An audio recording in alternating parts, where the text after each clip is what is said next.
Assalamualaikum warahmatullahi wabarakatuh. Ikhwah fillah dimanapun berada, Alhamdulillah, Alhamdulillahi rabbil alamin, Allazi arsala rasulahu bil huda wa dinil haqq liyudhhirahu ala dini kullih wa kafa billahi syahida.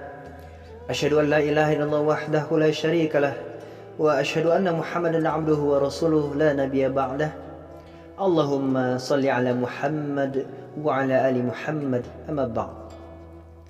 Qala Allah ta'ala fil Qur'anil Karim, a'udzu billahi minasyaitonir rajim. Alladzi khalaqal mauta wal hayata liyabluwakum ayyukum ahsanu amala wa huwal azizul ghafur. Al-ayah.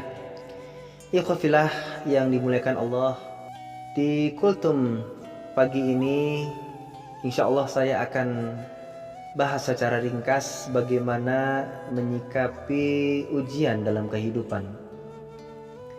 Kalaulah kita ketahui Allah Subhanahu wa taala memang menciptakan manusia untuk diuji agar bisa diketahui mana amalan yang paling baik. Sebagaimana Allah Subhanahu wa taala berfirman dalam surah Al-Mulk ayat 2, Alladzi khalaqal mauta wal hayata liyabluwakum ayyukum ahsanu amala wa huwal azizul ghafur.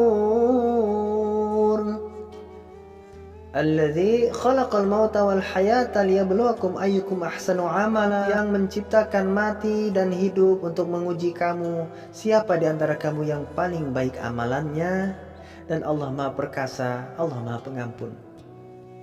Kalau kita tadaburi ayat ini, Allah ini menciptakan dari ketiadaan menjadi ada. Jadi manusia itu dari mati, kemudian diciptakan ya, kemudian hidup untuk diuji. Kenapa? Karena Allah akan pilih mana amalan yang paling baik dan amalan yang tidak baik. Di sini amalan yang paling baik, bukan yang paling banyak. Karena amalan yang paling banyak belum tentu baik. Tetapi amalan yang paling baik insya Allah itu ikhlas karena Allah Ta'ala, karena ihtisab, berharap pahala dari Allah Subhanahu wa Ta'ala sesuai yang diajarkan Rasulullah Sallallahu Alaihi Wasallam. Lantas ujian yang seperti apa yang Allah berikan kepada hambanya? Ada dua, ujian kesenangan dan ujian kesulitan. Kalau kita diuji kesenangan, alhamdulillah, kita diberikan kelebihan materi, bisa bangun masjid, bisa berhaji, bisa umroh, sedekah, berinfak lebih banyak, berzakat lebih banyak. Tetapi bagaimana kalau Allah uji dengan kesulitan? Disinilah keluh kesah para hambanya. Ya Allah, kenapa harus saya yang diuji kesulitan ini ya Allah? Kenapa harus hamba ya Allah yang kena musibah ini? Antum ingat tidak? Tatkala Allah Subhanahu wa taala menguji antum dengan kesehatan, dengan kelebihan harta, apakah antum pernah bertanya, "Ya Allah, kenapa harus saya yang Engkau bahagiakan? Ya Allah, kenapa harus saya ya Allah yang Engkau cerdaskan?" Dan begitu. Itu ada paling segelintir. Sisanya lupa. Tetapi begitu Allah uji dengan kesulitan, barulah berkeluh kesah, "Ya Allah, kenapa harus saya ya Allah?" Begitulah manusia terkadang tidak adil. Kemudian ujian yang susah yang dilekatkan kepada manusia itu ujian yang seperti apa? Allah Ta'ala berfirman dalam surah Al-Baqarah ayat 155 dijelaskan. A'udzubillahi minasyaitonirrajim. Bismillahirrahmanirrahim. وَلَنَبْلُوَنَّكُمْ بِشَيْءٍ مِّنَ الْخَوْفِ وَالْجُوعِ وَنَقْصٍ مِّنَ الْأَمْوَالِ وَالْأَنفُسِ وَالثَّمَرَاتِ وَبَشِّرِ الصَّابِرِينَ. وَلَنَبْلُوَنَّكُمْ بِشَيْءٍ مِّنَ الْخَوْفِ, dan sungguh Allah akan memberikan cobaan kepadamu dengan sedikit ketakutan, wal ju', kelaparan, wa naqsi minal amwal, kekurangan harta, wal anfusi was samarat, jiwa dan buah-buahan. Kalau dari tafsir Ibnu Katsir, ayat ini menyatakan Allah hanya menguji sedikit saja, ketakutan, kelaparan, kekurangan. Nggak sampai 100% ujiannya. Itu ma'azab namanya. Allah tuh sayang kepada hambanya dengan menguji sedikit saja. Artinya hambanya ini mampu menjalaninya. Jadi sesuai dengan kemampuan hamba Allah menguji ini. Masya Allah. Untuk apa? Untuk dipilah-pilih mana yang soleh, mana yang tidak, mana yang sabar, mana yang tidak, mana yang amalan yang paling baik, mana yang tidak. Mudah bagi Allah. Lantas bagaimana solusinya? Teknisnya bagaimana kita menghadapi ujian kesulitan ini? Allah Ta'ala berfirman dalam surah Al-Baqarah ayat 153. A'udzubillahi minasyaitonirrajim. Ya ayyuhalladzina amanu ista'inu bis-sabri was-salah. Innallaha ma'as-sabirin. Ya ayyuhalladzina amanu ista'inu. Wahai orang-orang beriman, kata Allah, memohon pertolongan hanya kepadaku. Bis-sabri was-salah, diiringi dengan sabar dan salat. Innallaha ma'as-sabirin, dan sungguh Allah bersama orang-orang yang sabar. Ikhwafillah, kalau kita tadaburi, kita renungkan ayat ini, Masya Allah.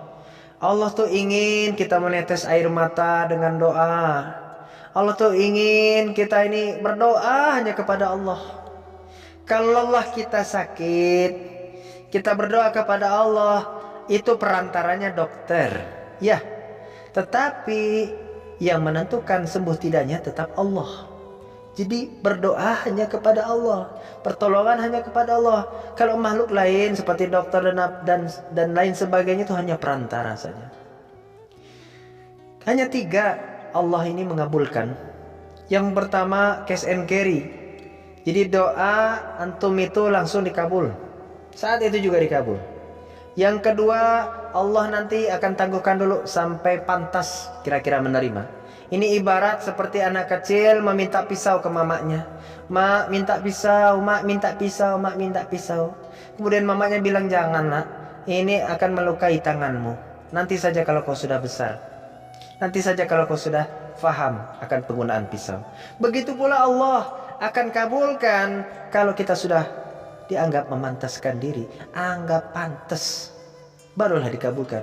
Dan yang ketiga, doanya akan disimpan nanti di akhirat. Ikhwafillah, kemudian diiringi sabar. Dari tafsir At-Tabari, sabar itu ada 3. Yang pertama, sabar untuk menahan diri melakukan yang haram. Sabar menahan diri untuk melakukan yang dosa. Itu yang pertama. Kemudian yang kedua, sabar kita dalam ibadah kepada Allah, mendekatkan diri kepada Allah. Mendengarkan kultum ini, tausiah ini, itu sabar. Insya Allah ini pahalanya lebih besar. Mudah-mudahan kita dilimpahkan Allah Subhanahu wa Ta'ala dengan pahala yang lebih besar. Yang ketiga, kita sabar menghadapi ujian, cobaan, serta musibah. Ikhwafillah, kemudian Allah perintahkan sholat. Sholat tentu adalah tiang agama. Sholat adalah cahaya mukmin. Sholat adalah sarana perantara antara hamba dengan sang pencipta.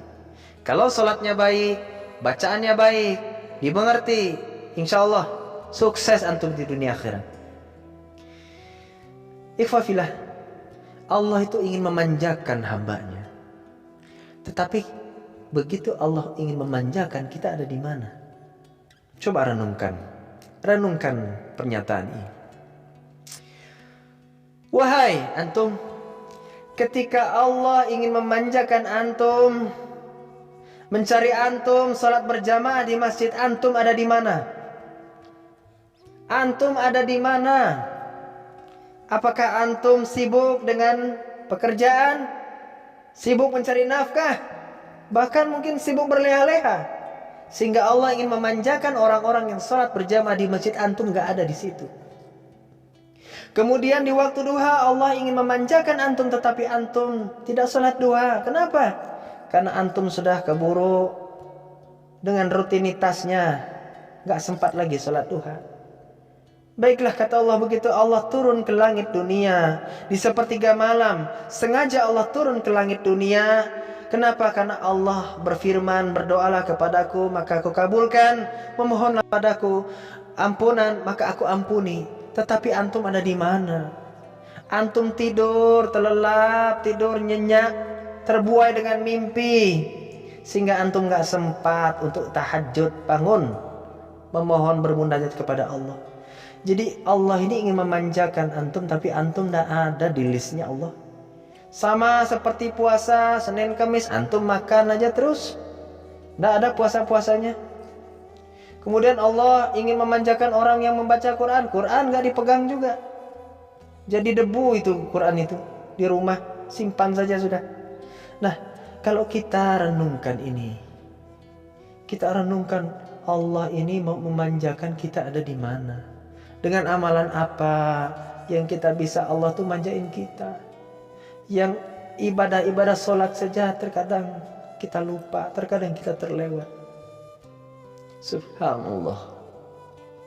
Semoga ini menjadi renungan kita semua, bahwa Allah ingin menguji, solusinya jelas. Meminta pertolongan kepada Allah, yakin insya Allah dikabul. Malu bagi Allah kalau Allah nggak kabulkan. Tapi apakah kita bisa memantaskan diri? Ya, kita renungkan saja. Mudah-mudahan Allah berikan hidayah kepada kita semua. Mudah-mudahan Allah memberikan kemudahan segala urusan kita untuk beribadah lebih baik kepada Allah Subhanahu wa Ta'ala. Semoga Allah mengampuni dosa dan khilaf kita. Dan kita alhamdulillah sudah memasuki tahun baru Hijriyah 1442 Hijriyah. Kita bermuhasabah, menimbang-nimbang mana baiknya, mana buruknya. Mudah-mudahan kita bisa beribadah lebih baik di tahun ini, insya Allah. Mohon maaf jika ada kekurangan, karena kekurangan itu dari saya sumbernya. Kesempurnaan hanya milik Allah. Mohon maaf kalau ada kata yang kurang berkenan di hati. Ikhwafillah. Mudah-mudahan ini menjadi ladang amal kita, ilmu kita. Silakan share kepada rekan-rekan, kepada saudara kita sama muslim, insya Allah. Mudah-mudahan ini juga menjadi ladang pahala ikhwafillah semua. Wabillahi taufiq wal hidayah. Wassalamualaikum warahmatullahi wabarakatuh.